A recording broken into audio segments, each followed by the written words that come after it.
Hey fam, so today's video is inspired by the hashtag Belle Let's Talk. Now if you're not sure what Belle Let's Talk is about, it is, I wrote it down. It's about creating a conversation about mental health and ending the stigma around mental illness.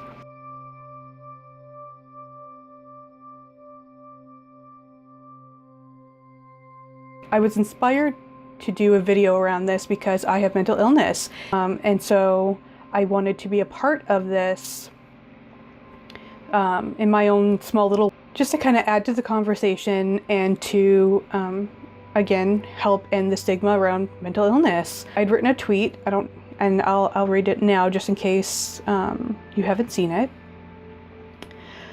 So I wrote, I have bipolar, anxiety, and PTSD. I was a cutter, struggled with ED, which is an eating disorder, and attempted suicide. It's because of this background that I became a self-love coach. I'm raising my hand on this topic to help end the stigma. That last part really is also why I decided to do this video. I was inspired to do this video. It was to kind of raise my hand and say, I have mental illness too. And so I can say from my experience that having mental illness does not mean that you are incapable or weak. It doesn't make you worthless to society, my experience. So with having mental illness. So let's start with being bipolar. Bipolar is also known as manic depression. And this is when you have extreme highs and extreme lows. You're just, I'm on medication for a chemical imbalance because of this. Because without medication, I have zero balance. There is no middle ground for me without medication. Much more stable on medication than off. I have zero stability off medication. So, and there have been times I would say probably at its worst. So when I was manic, like it was like being on speed and Adderall and all the caffeine, like just cocaine, right? Like that's what it's kind of like. I've never been on those heavy drugs. I'm addicted to coffee. That's it. But that's what I kind of imagine it to be like. Like it is just, you're so unbelievably high. Your thinking becomes so skewed. It's on a whim. When you're manic, everything just happens, it's impulse. So for me, being bipolar and not being on medication means I wouldn't be able to sit down. It would be mad insomnia. So I wouldn't be able to sleep, but I also wouldn't be tired. Like I was wired. So I could not sleep for 3 days and I would still have all the energy. And I'd want to do all of the things. I made no sense when I was in a state of mania. And I remember one, probably more than once, but one very clear memory I had from when I was probably about 13 or 14. And I was dancing like crazy, like a spaz. I'm not a good dancer just anyways, but I was so high on, because I wasn't on proper medication. I was medicated, but they didn't know at the time. I was on Zoloft as a teenager, and they didn't know at that time that Zoloft in teenagers is actually has an adverse effect and can actually make depression in teenagers far, far worse. It can cause suicidal thoughts and tendencies in teenagers. They didn't know that at the time. And so I was on medication, but it was actually having the opposite helpful effect. And so my mania was through the roof. And like I said, I was dancing crazy. And I had my boyfriend at the time and my best friend at the time were just sitting there looking at me like, what is happening? Because I was singing at the top of my lungs, dancing crazy, and then I literally, and I mean on a dime, I dropped to the ground and hysterically started crying. For no apparent reason. I had no idea why I was crying. Literally a second ago, I was so up in the, so high, so happy that I was singing and dancing, and then just boom, I dropped and started crying. And that's something that's completely out of my control. It wasn't something where I was having, positive thoughts that made me happy and negative thoughts that made me sad, right? This was a chemical imbalance. And I guess maybe, I really don't know how it works, to be perfectly honest. I don't know if, my serotonin was too high and then it like hit a ceiling and then just crashed. I really don't know how it works. But that's what happened, and it had nothing to do with the way because everybody's like, well, if you just think positive thoughts or, watch your self-talk. And I do, I also believe in that as a coach, but not when it necessarily comes to someone who is experiencing mental illness. Like that's sort of for the general public, right? That's something that is more helpful to somebody who at least that is, chemically balanced, or not currently going through an extreme high or an extreme low, due to, mania or depression or even anxiety.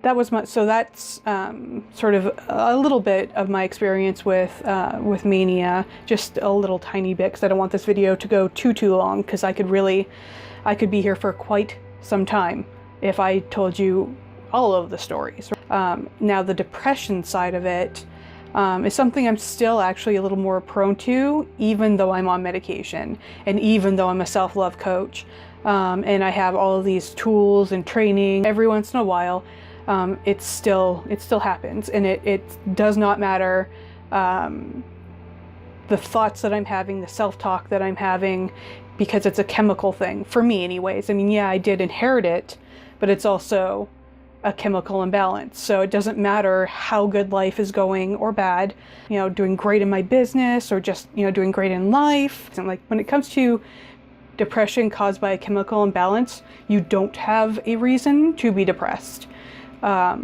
It's literally the chemicals in your brain are the serotonin levels are just too low to feel happy, regardless of outside,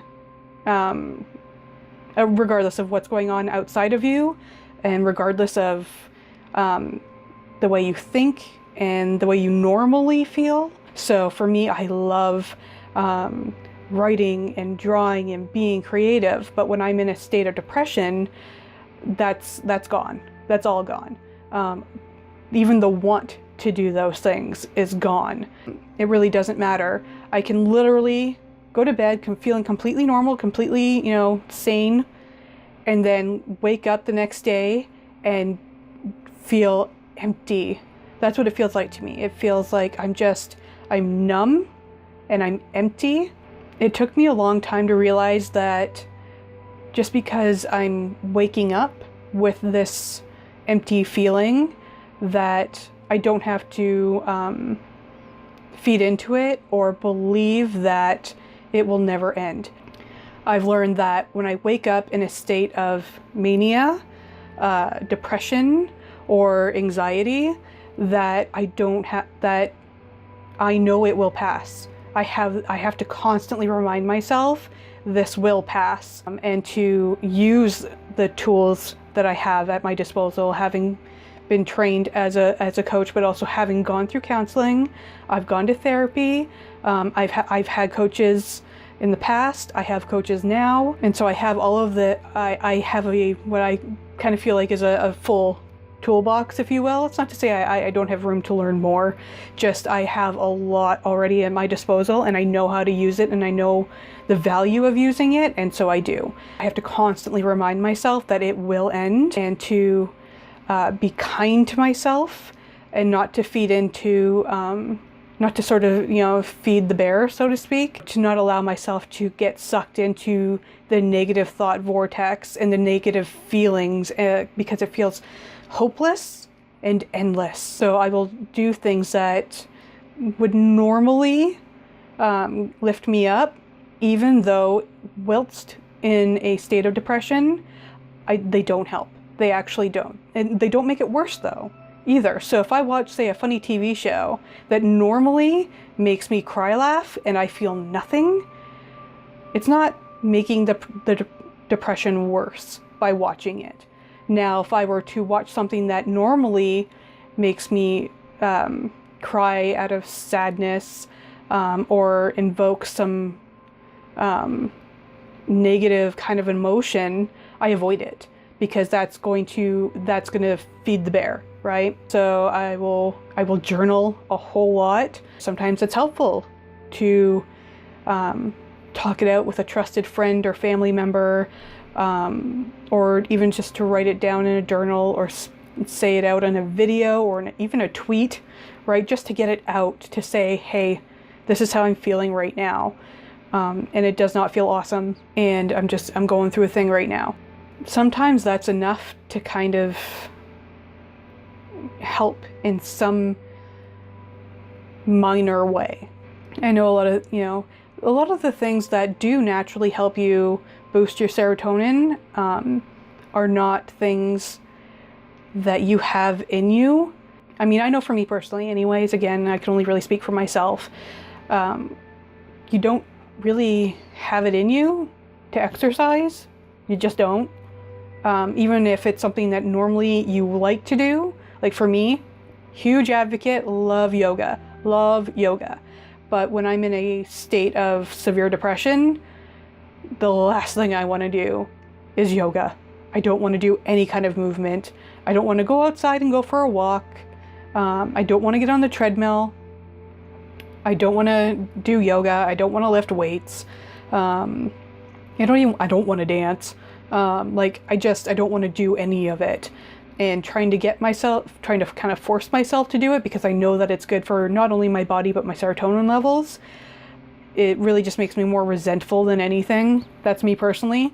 So if this is you as well, if you relate to this, I know it's cliche, but at least now you know you're not alone. Hanging out with friends normally, makes you happy, but when you're in a state of depression, a severe depression, and your chemicals are out of whack, for me, that actually can have sort of an adverse effect. It actually doesn't help me to hang out with people, because I feel like I'm either bringing the party down, or people have expectations of me to even fake it, so that I'm not bringing the party down, right? They're like, well, you're bumming us out by being bummed out, right? So at least, fake it, pretend to be having a good time, for our benefit. That is extremely hurtful. It's extremely hurtful, and is not helpful at all. And so when I go into a depression, one of the reasons why I kind of segregate myself, I mean, depression wants you to segregate yourself just anyways, but one of the reasons I kind of let it is because when I'm around people, it just bums me out more. It bums me out, and because I'm not able to feel the joy that I normally would, and it's a reminder that I can't feel that joy right now, but it also bums me out because I know they have this expectation of me that it's really hurtful to my recovery and getting better. I know that's not what they're trying to do, but that is the end result, at least when it comes to me personally. I will go to friends because depression wants you to kind of be alone with your pain, right? And so I will go to friends and family to let them know, hey, I'm going through a thing. I need, this is what's happening, or this is what I need from you, to help me out, right? Or even just to talk about what's going on, or what I'm feeling, or the lack of what I'm feeling. But if I'm hanging out with people who are trying to have a good time, I can't be a part of it. I just can't. It makes things worse for me. So shifting gears just a little bit, I had mentioned from the tweet that went out earlier that I have PTSD, and that stands for post-traumatic stress disorder. And that is a result of a traumatic childhood. Honestly, I had a very traumatic childhood. Not even just one traumatic event, I mean multiple. I mean the whole kit and caboodle was just traumatic. And I had to do a lot of healing around it. I'm not nearly triggered as much or as severely as I was. When I was triggered, I call it, it was like mentally shattering. That's what I refer to it as. I would mentally shatter. So I would have psychotic episodes, and at times I would disassociate. So when I would have these episodes, I would hallucinate, even if I had a friend in front of me, I would see them as having black or red eyes and just looking sort of like demonic, and or I would see, or in times when I was alone, I would see things like flying around me or whatever. Like there were total hallucinations, all sense of reality altogether. Like I wasn't even here at all. So I would see, it would be like the best way I can describe it is like falling through an endless black pit. And sometimes I would I would hear a voice or something like that in my head, saying all kinds of awful things. Like there's this one time in particular, I forget even what happened, but I had a psychotic episode while I was in a friend's van, and I ended up in the hospital. They had to sedate me. Like when I got to the hospital, they had to sedate me because I was convinced that everyone was, trying to get me, trying to hurt me, and I was, flailing and I was out of my mind. Also, I have adrenaline pumping through me, so I have all this added strength. They had to restrain my arms and things like that, and so they had to sedate me for my safety, their safety. And by the time I woke up, I was me again, and just kind of looking around like, what's going on? Because the last thing I remembered was being in my friend's van. Thankfully, through I don't know if it's really medication or not. I honestly don't know if that helps, but I know that the healing work I've done through, again, counseling, therapy, coaching, hugely beneficial in helping to heal this PTSD and to help make the triggers less dramatic, if you will. I don't know that it's considered a mental illness in the same sense of, say, bipolar, because it's not chemical, it's psychological, right? Like psychological damage was done. So I don't know that medication really helps with that, to be honest. I don't know. Maybe it does. I'm not a doctor. I don't know. So my camera just shut off. It's letting me know that I'm running out of space on my phone. So I better wrap this up. I don't want to wrap this up though before talking real quick about anxiety. So I still, even though I'm on medication, I still have what I would consider fairly debilitating social anxiety. It has been a reason why I've had to quit jobs in the past. And one of the reasons why I am still currently on Ontario disability. I'm not good. I am not good in crowds. I'm real bad in crowds. If anything's going to trigger a severe anxiety attack, it's going to be a crowd of people. And so it's one of the reasons why I hate going out shopping, especially any kind of shopping. I prefer to shop online as much as I can. I hate going to the mall. I hate going grocery shopping for that reason. It's not because I don't enjoy the actual shopping part. I can't be, it's just incredibly difficult for me to be around a group of people. I've had to actually leave the store entirely because I couldn't. I had to leave without, getting what I went there to get, because I couldn't. There was too many people, and I was on the verge of tears, or in some cases I was in full-blown tears, had to leave. So being out in crowds, or being around even people I know, but in a large group of them, makes me extremely uncomfortable. It's just the way my brain works. It's not because there's any part of me that believes that I'm, unsafe or unwanted or anything. I know that I'm in a safe space with people that love me, and yet my entire being is still screaming, and just needs to get out of there as quickly as possible. That's how it comes out for me. Is mostly in social anxiety or feeling a lot of pressure on my shoulders. Like I said, it's one of the reasons I can't keep a job, and also one of the reasons why I'm better to work kind of for myself. Like when it comes to this, doing coaching and having the spiritually charged business, if you will, it just, because it's mine and I get to decide, how much I work and how many clients I take on,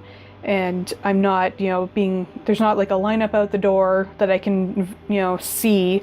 There's not a, group of people in front of me. Even in group coaching, I still, because it's really just me in front of a computer, even if there's a group on the other side of that computer, right? It's still just me and a computer or a video camera or my phone or whatever, right? I'm still in the room by myself. And so it doesn't feel so scary and overwhelming.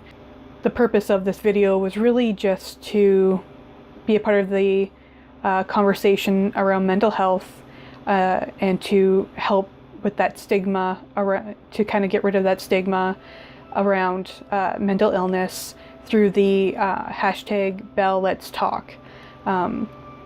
Of course, this is not, I'm not affiliated with them whatsoever. This video was just inspired by that hashtag and by Bell. Hopefully you found this informative or helpful in some way, even if it was just, to, whether it gave you some kind of insight or just helped you to feel less alone. Like I said, the purpose of this video was just to be a part of that mental health and mental illness conversation, and to say, I have mental illness and there's nothing wrong with that. There's nothing embarrassing about it. It just is what it is. It just is. And this is something that I would actually like to make more videos about and write more blogs about. Get maybe a little, if you have questions, or if you want to continue this conversation with me, by all means, please leave in the comments, go to the blogs, Facebook, email, you know the dealio. So that's all I have for today, and I will see you next time.